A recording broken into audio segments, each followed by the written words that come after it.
Good morning વિદ્યાર્થી મિત્રો. ધોરણ 8 પાઠ એ વિષય સામાજિક વિજ્ઞાન, પાઠ 11 સંયુક્ત રાષ્ટ્રો યુએન. વિદ્યાર્થી મિત્રો, પેજ નંબર 91. એ પાઠમાં થોડું બાકી છે, આજે આપણે એ પાઠ પૂર્ણ કરીશું. તો પાઠ એમાં જુઓ, પેજ નંબર 91 સંયુક્ત રાષ્ટ્રો યુનો ને ભારતનો સહકાર. તો સંયુક્ત રાષ્ટ્ર યુનોને ભારતે કઈ મદદ કરી હતી? ભારત દેશે યુનો મારફતે જ પરદેશો સાથેના મતભેદોને ઉકેલવાનો સિદ્ધાંત સ્વીકાર્યો છે. તો ભારત દેશે યુનો મારફતે બીજા દેશો સાથે જો કોઈ મતભેદ હોય તો એને ઉકેલવા માટેનો સિદ્ધાંત સ્વીકાર્યો છે. સંયુક્ત રાષ્ટ્રોની શાંતિ સ્થાપવાની કામગીરીમાં ભારતે સક્રિય સહકાર આપ્યો છે. કે સંયુક્ત રાષ્ટ્ર વિશ્વમાં શાંતિ અને સલામતી જાળવવાનું કાર્ય કરે છે, તો હંમેશા ભારતે સંયુક્ત રાષ્ટ્રોને મદદ કરી છે. એ ઉપરાંત ભારતે કઈ મદદ કરી? તો કોરિયાના યુદ્ધમાં ઘવાયેલા સૈનિકોની સારવાર કરવા ભારતે ભારતના ડૉક્ટરોની ટીમ પણ મોકલી હતી. એ ઉપરાંત સંયુક્ત રાષ્ટ્રોના નેજા હેઠળ પોતાના સૈનિકો ભારતે મોકલ્યા હતા અને કટોકટી જે સમસ્યા હતી એમાં એ ઉકેલવામાં ભારતે સહાય મદદ કરી હતી. સંયુક્ત રાષ્ટ્રોનું સૌથી મહત્ત્વનું અંગ વિદ્યાર્થી મિત્રો તમને ખબર છે, સલામતી સમિતિ આપણે ભણી ગયા છીએ. સલામતી સમિતિ ઉપરાંત વિવિધ સમિતિઓના સભ્ય તરીકે ભારતે ઉપયોગી ભૂમિકા ભજવી છે. ભારતીયોને મહત્ત્વના હોદ્દાઓ ધારણ કરીને પોતાના જ્ઞાન અનુભવનો લાભ પણ ભારતે આપ્યો છે. અને ભારતે કયો સિદ્ધાંત સ્વીકાર્યો અને વિશ્વ સમક્ષ રજૂ કર્યો? તો ભારતે પંચશીલનો સિદ્ધાંત સ્વીકાર્યો હતો અને એ વિચાર વિશ્વની સામે ભારતે રજૂ કર્યો હતો. ફરીથી વિદ્યાર્થી મિત્રો મારી સાથે વાંચો. સંયુક્ત રાષ્ટ્રો યુનો ને ભારતનો સહકાર. ભારત દેશે યુનો મારફતે જ પરદેશો સાથેના મતભેદોને ઉકેલવાનો સિદ્ધાંત સ્વીકાર્યો છે.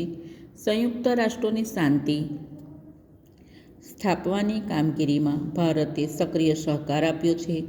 કોરિયાના યુદ્ધમાં ઘવાયેલા સૈનિકોની સારવાર કરવા ભારતે ડૉક્ટરોની ટીમ મોકલી હતી. સંયુક્ત રાષ્ટ્રોના નેજા હેઠળ પોતાના સૈનિકો મોકલી કટોકટી ઉકેલવામાં ભારતે સહાય કરી હતી. સલામતી સમિતિ ઉપરાંત વિવિધ સમિતિઓના સભ્ય તરીકે ભારતે ઉપયોગી ભૂમિકા ભજવી છે. ભારતીયોએ મહત્ત્વના હોદ્દાઓ ધારણ કરીને પોતાના જ્ઞાન અનુભવનો લાભ આપ્યો છે. ભારતે પંચશીલનો વિચાર વિશ્વ સમક્ષ રજૂ કર્યો હતો. વિદ્યાર્થી મિત્રો, સ્વાધ્યાયમાં પ્રશ્ન 1માં 5મો પ્રશ્ન પણ છે કે સંયુક્ત રાષ્ટ્રોને યુનોએ કયો સહકાર સંયુક્ત રાષ્ટ્ર યુનોને ભારતે કયો સહકાર આપ્યો હતો? પ્રશ્ન 1માં 5મો પ્રશ્ન તમારે આજ લખવાનો છે. આપણે કેટલાક સ્વાધ્યાયના પ્રશ્ન પાઠ સાથે કરી લીધા છે. સામાન્ય સભા, સલામતી, ટૂંકનોંધ એ બધી લખવાની. હવે જુઓ વિદ્યાર્થી મિત્રો, વિચારો પ્રશ્ન હું તમને બધા જ કરાવીશ. અત્યારે આપણે આ પ્રશ્ન કરી લઈએ છીએ. વિચારો. એક આપેલું છે કે યુએનની વિવિધ સમિતિઓમાં સેવા આપનાર ભારતીયોની યાદી તૈયાર કરો. તો સેવા આપનાર મહાનુભાવ અહીં હું તમને 3 આપું છું. તમે કોઈ પણ તમને ખબર હોય એ લખી શકો છો. પ્રથમ છે ડૉક્ટર હોમી ભાભા. સમિતિનું નામ છે અણુશક્તિ પંચ અને કયા હોદ્દા ઉપર હતા? અધ્યક્ષ. બીજું છે ડૉક્ટર સર્વપલ્લી રાધાકૃષ્ણન, જેમની યાદમાં આપણે શિક્ષક દિનની ઉજવણી પણ કરીએ છીએ. સમિતિનું નામ યુનેસ્કો છે અને કયા હોદ્દા ઉપર હતા? અધ્યક્ષ. ત્રીજું છે ડૉક્ટર વિજયાલક્ષ્મી પંડિત. સમિતિનું નામ છે સંયુક્ત રાષ્ટ્રોની સામાન્ય સભા અને કયા હોદ્દા ઉપર હતા? પ્રમુખ. હવે વિદ્યાર્થી મિત્રો જુઓ, લાસ્ટ ટોપિક છે માનવીની ઉજ્જવળ આશા. વિશ્વના બધા જ રાષ્ટ્રો યુનેને સાથ આપે અને સહકાર આપે તો વિશ્વ શાંતિનો સાચો અનુભવ થાય. તો વિશ્વ શાંતિનો સાચો અનુભવ ક્યારે થાય? તો વિશ્વના બધા જ રાષ્ટ્રો યુનોને સાથ આપે. કારણ કે યુનો શું કરે છે? યુનો એટલે સંયુક્ત રાષ્ટ્રો વિશ્વમાં શાંતિ અને સલામતી જાળવવાનું કાર્ય કરે છે. તો વિશ્વના બધા જ રાષ્ટ્રો યુનોને સાથ અને સહકાર આપે તો વિશ્વ શાંતિનો સાચો અનુભવ થાય. આ માટે બધા રાષ્ટ્રો યુદ્ધ નહીં કરવાની પ્રતિજ્ઞા લે કે કોઈ રાષ્ટ્રએ યુદ્ધ નહીં કરવું. અને બીજું કે કોઈ રાષ્ટ્રોએ ઘાતક શસ્ત્રોનું ઉત્પાદન કરવું નહીં, કારણ કે શસ્ત્રોથી એકબીજાના ગળા કપાય છે, કોઈ લાભ થતો નથી. તો શું કરવાનું? કઈ પ્રતિજ્ઞા લેવાની બધા રાષ્ટ્રોએ? કે યુદ્ધ નહીં કરવાનું અને ઘાતક શસ્ત્રોનું ઉત્પાદન બંધ કરવું એ જરૂરી છે. આજે જો બધા રાષ્ટ્રો શસ્ત્રો વધારવાની હરીફાઈ બંધ કરી દે તો અબજો રૂપિયાનો બચાવ થાય અને એ જ રૂપિયા વિશ્વના લોકોનું કલ્યાણ કરવા માટે વાપરી શકાય. વિદ્યાર્થી મિત્રો, તમે ભણી પણ ગયા છે કે પૃથ્વી જ એક એવો ગ્રહ છે જ્યાં મનુષ્યોને રહેવાનું છે.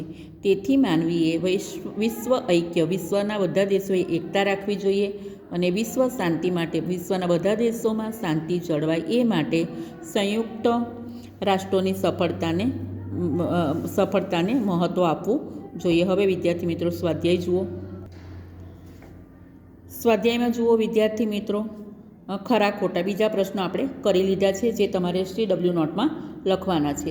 પ્રશ્ન 2, નીચેના વિધાનો પૈકી સાચા વિધાનો સામે ખરાની અને ખોટા વિધાનો સામે ખોટાની નિશાની કરો.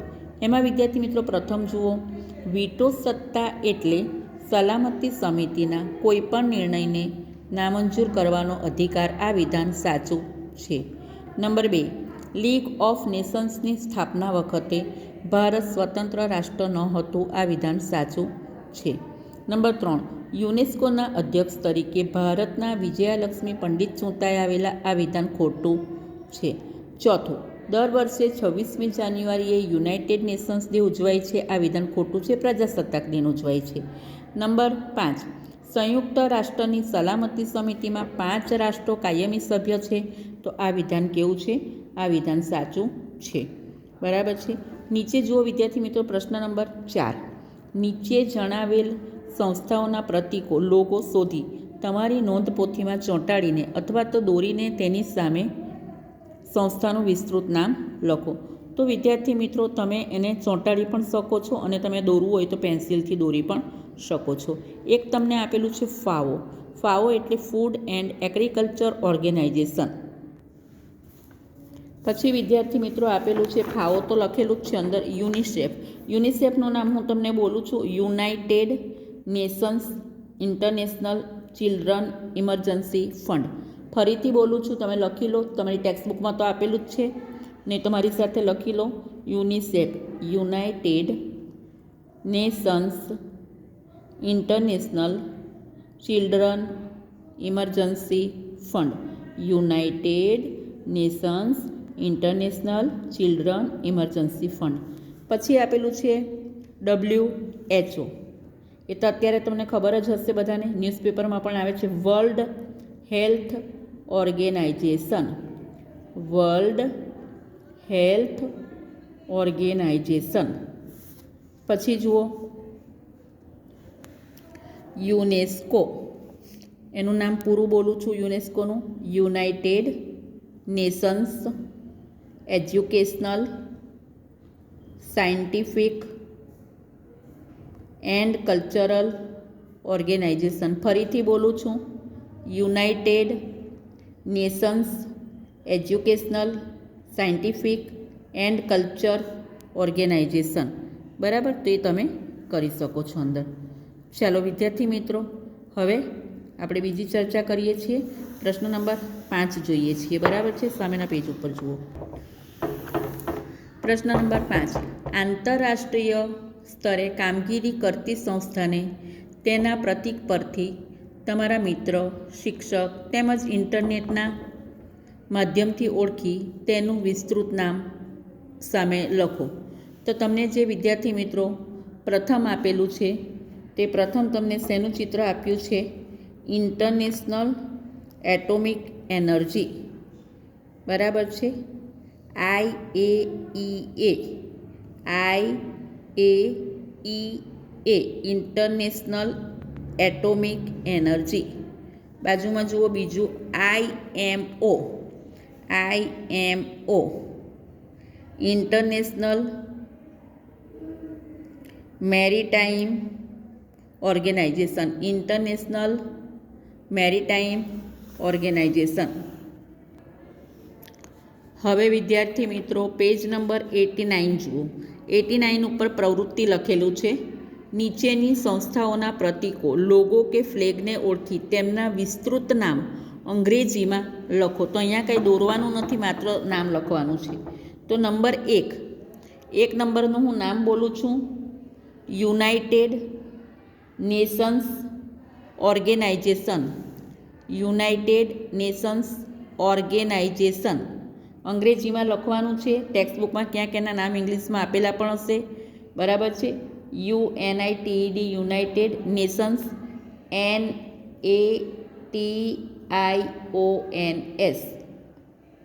NATIONS અને ઓર્ગેનાઇઝેશન ORGANIZATION.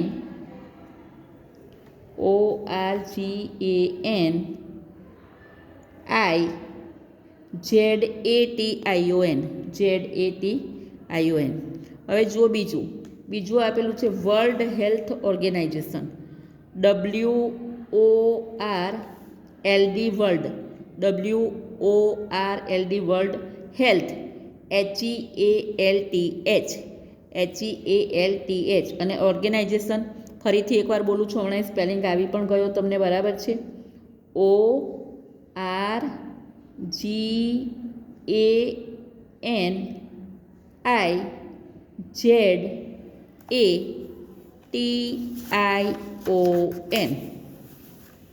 ચાલો હવે પાછળનું પેજ કાઢો. પાછળના પેજ ઉપર જુઓ નંબર 3 નંબરમાં આવશે united. UNITED united nations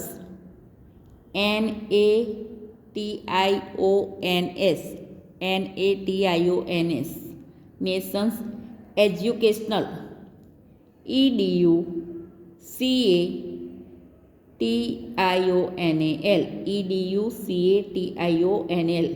educational. બરાબર. પછી લખો સાયન્ટિફિક. Scientific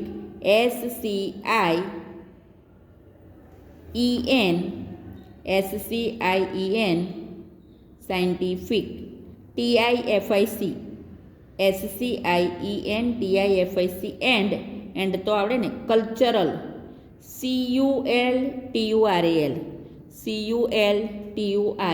cultural organization. એ આગળ તમને લખાવ્યું છે. હવે જુઓ number 4.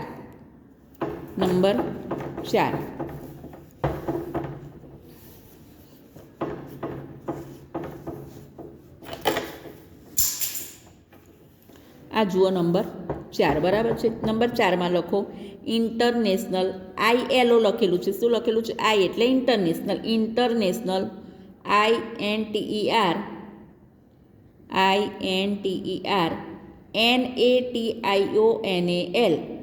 NATIONAL international labour. LABOUR labour organization. એ પછી લખી લેજો, આવડે છે. બરાબર. નંબર 5મા નંબરમાં આપેલું છે યુનાઇટેડ નેશન્સ. સ્પેલિંગ બોલું છું. UNITED united nations NATIONS nations children's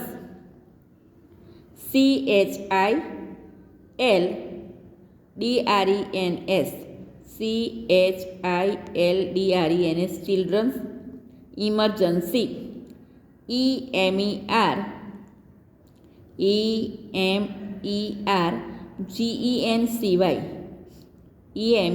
GENCY fund FUND fund. હવે જુઓ નંબર 6માં જુઓ. બરાબર છે. આ છે તમારું number 6. Flag. FLAG of international. INTER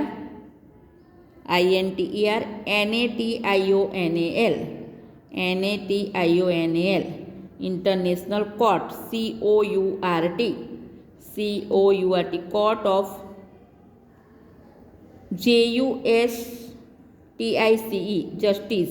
JUSTICE. હવે જુઓ નંબર 7માં લખો international INTER NATIONAL NATIONAL international bank BANK bank of લખો RECONS TRUCTION RECONS TRUCTION and Reconstruction and Development DEVELOPMENT development. પછી જુઓ number 8 united nations industrial development organization. યુનાઇટેડનો તો આવડે જ છે. હવે યુનાઇટેડ નેશન્સ બી ઉપર આવી ગયું. Industrial INDUS TRTAL development DEVELOPMENT development organization. બરાબર. તો વિદ્યાર્થી મિત્રો, અહીં આપણે તમારું પાર્ટ A પૂરું કરીએ છીએ.